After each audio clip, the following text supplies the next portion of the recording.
thanks for joining us on episode 2 of Colin Dambrauskas and guests. We are talking with industry experts in the real estate and financial space about COVID-19 and how they've been, I guess, plugging through business. Today we have Mark Murphy from HomeSure Home Inspections, He is the owner, and I've been using Mark for home inspections for years personally, and he actually services a heck of a lot of my clients as well. Thanks for joining us today, Mark. You're very welcome, Colin. Nice to be here. Great. Mark, I don't want to take too much of your time today, and I appreciate it because I know you're a busy guy. I have a lot of clients who are still transacting on homes, and there's a lot of questions that come about, can I still get a home inspection done? Do I bother? Is it a risk to people? I'd love to hear from you specifically. And you know what, actually, let me dial this back. For those who haven't done a home inspection before, super, super, super important, in my opinion. There's so much that you probably, the average Joe like myself just doesn't see without having a pro like you walk in the house. Anything that you'd probably speak to that, I guess, the importance of your role, or maybe walk us through what you normally do for clients. Yeah, so basically, there's just such a long list of things I check through as I'm going through doing our inspections. There's so many little pitfalls. It could be really minor, or it could lead to something quite expensive, like something major like cracks in foundation or mold in your attic space, stuff like that. So, and most people, when they go and see a house, they can't access a lot of the foundation. They don't look in the attic. They don't get a ladder and climb up. So, there's just two of the parts. And then there's other things like your working mechanicals, like your furnace, for example. I find an awful lot of leaks inside furnaces. If they're caught right away, they can be remediated and fixed and no problems. If they're not, it can lead to rusting and lead to severe damage, and now you're replacing your furnace. So there's just little things that you keep an eye out for, but there's a lot of them in terms of what a home inspector would go through and look for and be educated on to make sure that he gets the things done properly.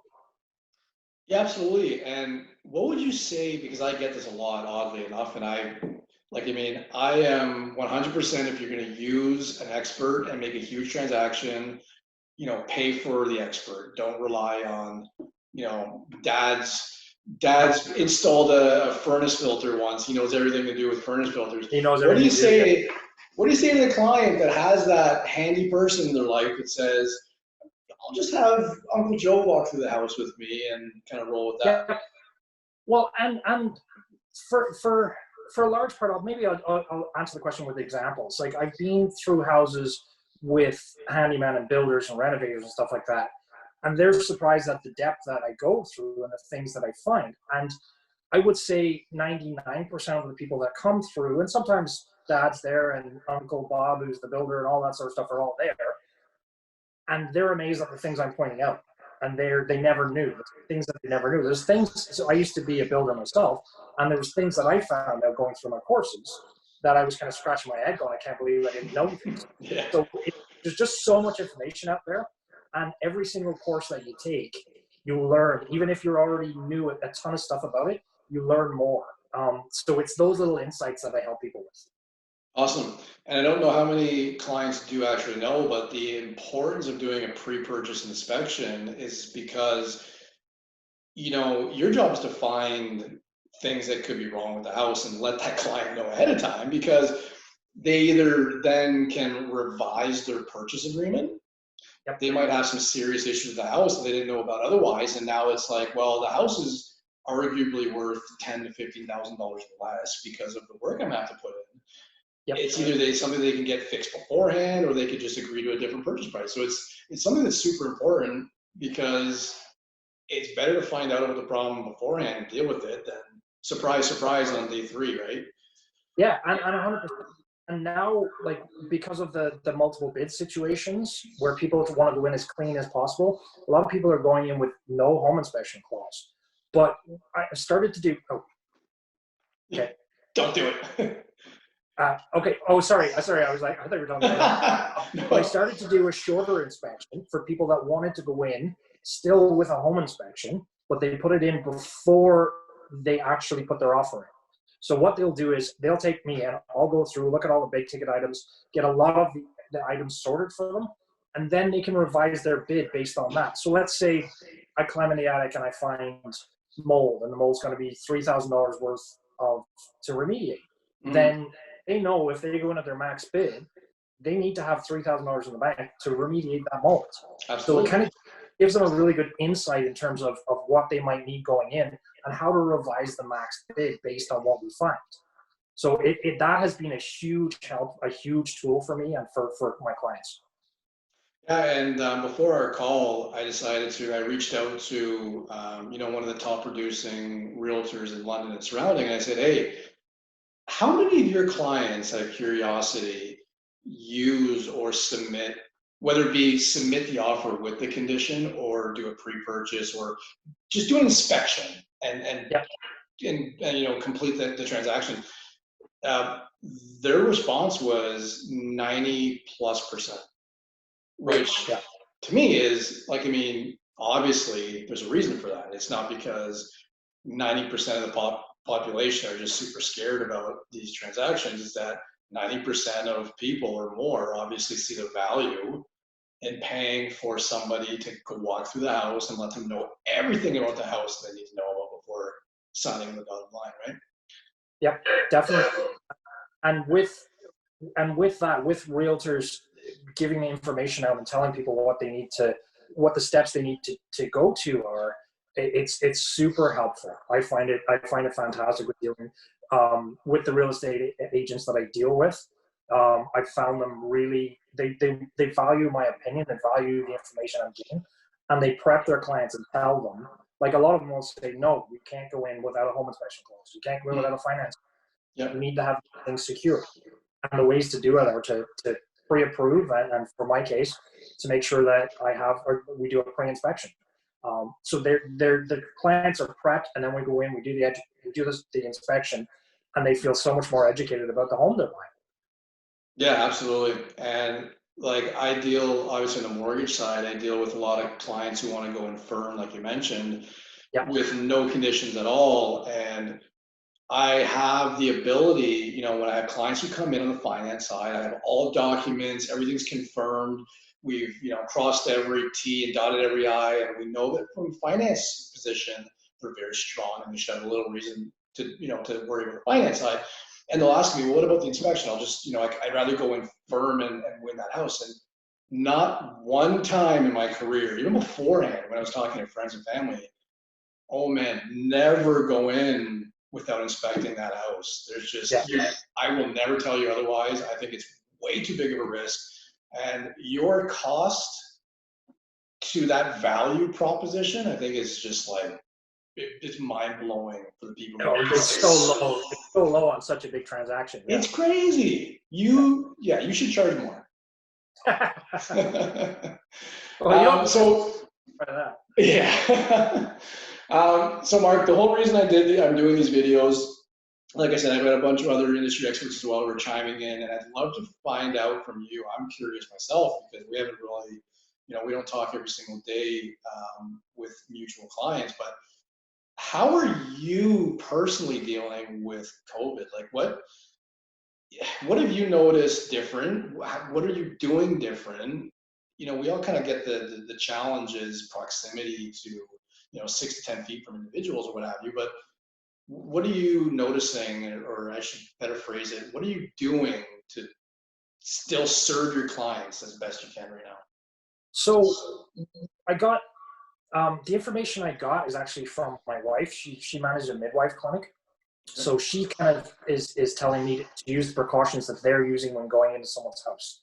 So obviously gloves, mask, you wear an outer layer of clothes that I can take off and then put into a bag which sits there for 5 days, just so as I don't transfer anything around. I have found that the gloves, the hospital gloves that I was wearing, a few of them ripped. So then what I did was I actually wear a second pair of gloves now. So I wear 2, and that way I won't damage the inside pair in the middle of an inspection and then end up touching something. And so with the 2 pairs of gloves, it just gives me that extra layer of protection. Then when I'm finished, I remove everything goes in a bag. from my wife's readings and the readings that we found, COVID can stay on in clothing for 3 to 5 days. So Okay. I will leave the bag, and then that stays there for 3 days. I just write a little date on it. That stays there for 5 days, and then I will obviously have different changes of clothes for different situations. In terms of being inside the house, I'm touching as little as I can, but obviously I still have to open doors, open attic hatches, take the furnace compartment doors off, stuff like that. What I have noticed some real estate agents are doing is going in right after and wiping everything down, which is, I think, over and above, which is excellent, because obviously Nice. they don't want their clients getting sick. So stuff like that. I have had clients from out of town that come in town that don't set foot in the house. And I basically go in, do my inspection, I come outside, I meet, explain everything that I found, show them pictures, show them anything that may be an issue for them.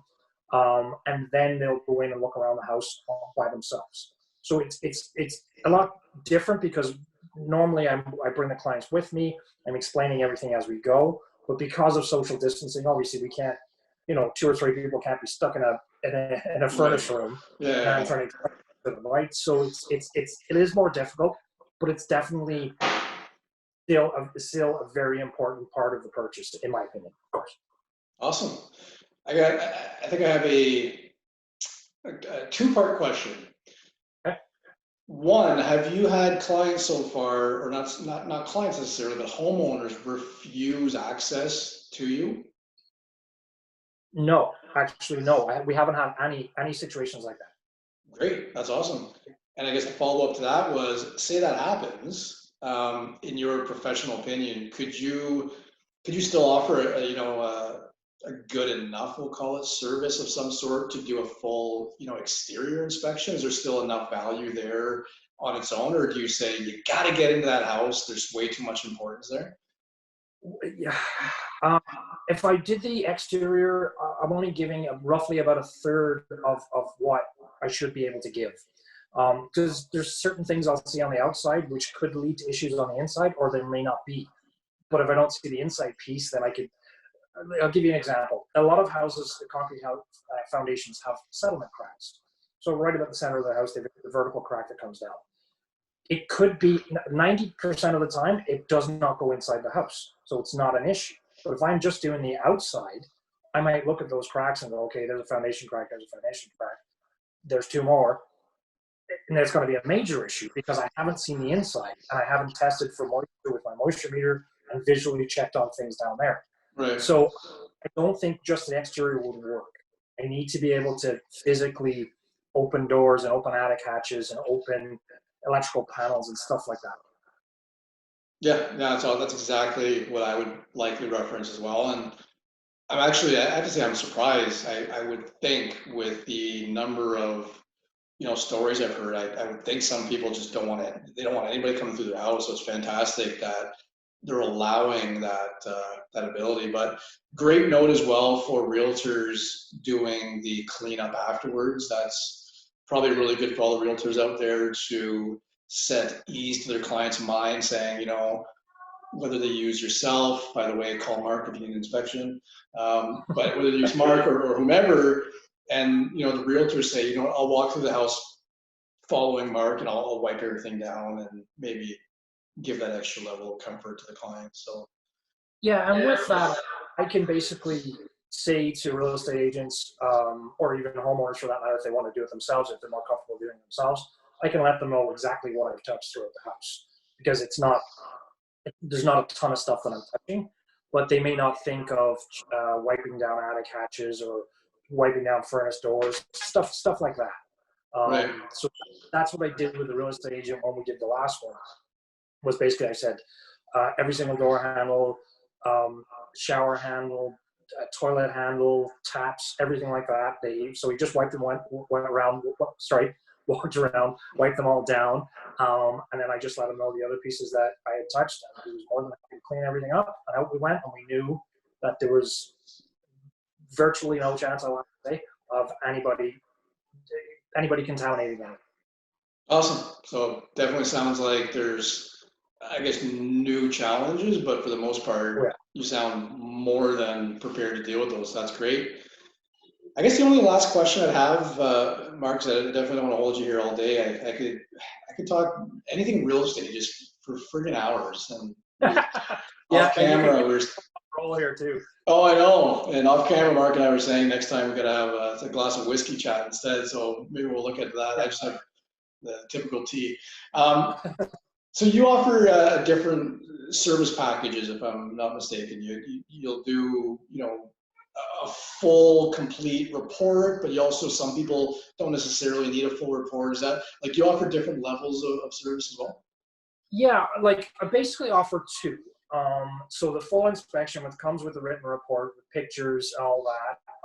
So it's an in-depth package that you get. I think it's like a 40-page package that you get. I'll email that across. And then the second offer was typically for your pre-offer when you're going into multiple situations. So we go in. I am still taking notes. I am still taking a few pictures, but it's a lot less than I would normally do, because typically we're restricted to an hour. Right. So I'll go in with my clients, depending on the situation, bring them through the house, show them anything and everything that we've found, and then I'll give them a brief report, mostly of anything negative that might affect the house, and I'll email that across to them as well. So I do offer the two packages.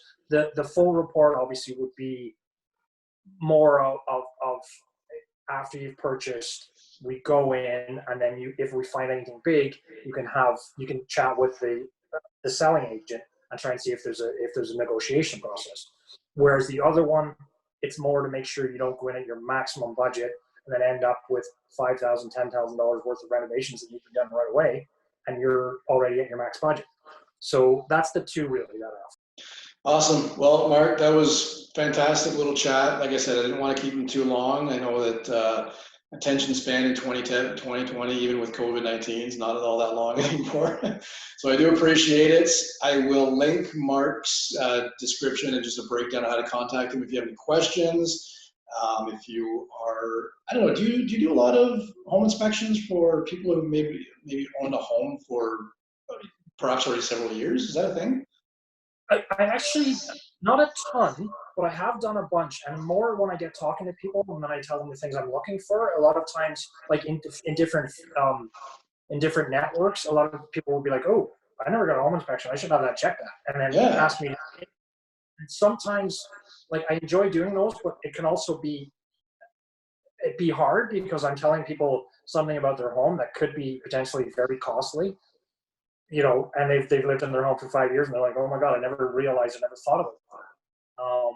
So it is good for people to know, because if you don't know much about the house, or if you had a home inspection and maybe it was done 5, 10 years ago, and you haven't really done much to upkeep your house, Mhm. then you can get into little areas where things can start costing you money now. So it's definitely a good plan. Yeah, it's awesome. All right, so yeah, I'll certainly leave your contact information if anybody has questions or wants to reach out for you. 100% do not pass on a home inspection ever. Get a home inspection. Don't do it. It's just not worth it. So again, Mark, thanks for coming by, and I'm sure we'll be talking very soon. Appreciate it, Colin. Thank you very much. Have a great day, and try and stay sane out there. Sane and safe. Yeah.